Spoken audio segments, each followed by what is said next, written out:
Prends tes feuilles, hein. J'ai foiré un petit peu, mais ça c'est la cause de Madame la bière. J'ai tout bu.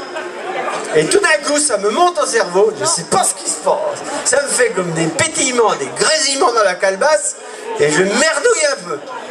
Tout petit peu. Et le pire, quand c'est comme ça, c'est qu'ils nous regardent d'un air de dire vous avez fait une connerie.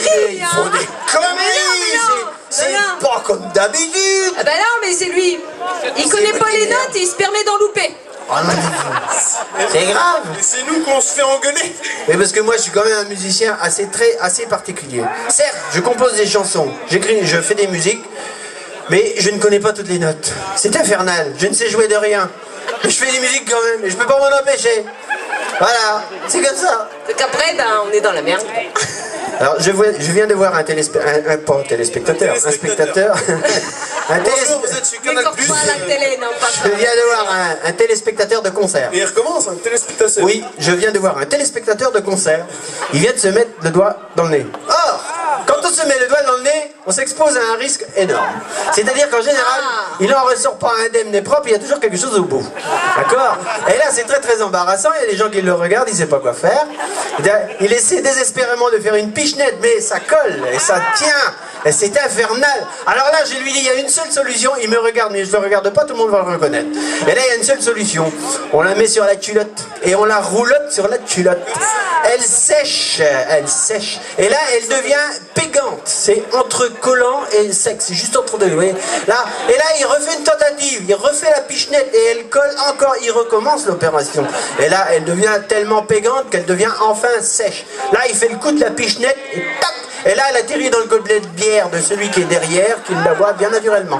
Je parle bien entendu de la fabrication de la pâte à pizza, qu'on ne s'y méprenne pas.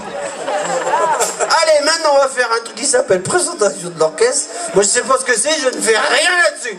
Démerdez-vous avec ça. Si, quand même. Je vais boire de la bière, tiens.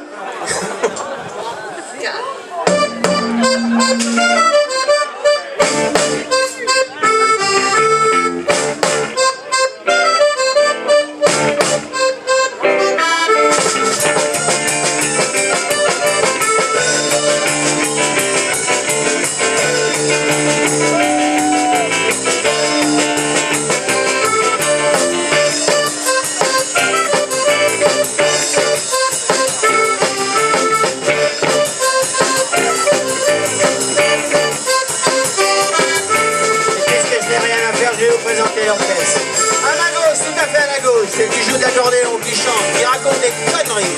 C'est Karine. On peut applaudir. Elle a des fans.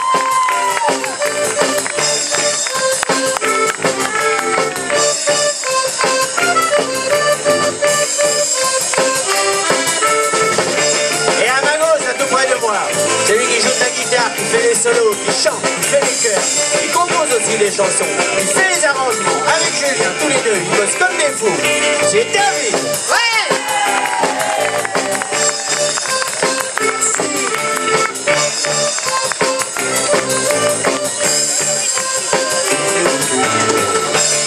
Et là, juste à ma droite, il y a un gratteur de boîte à grosse fitelle, un joli chapeau, la cravate un petit peu en vrac.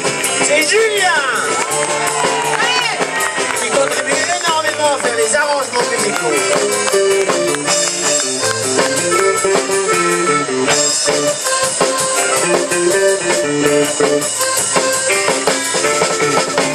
Et juste derrière moi, le bateleur de Pitou, le tarabonneur de casserole, celui qui fait un mouvement pas possible, c'est Fabrice.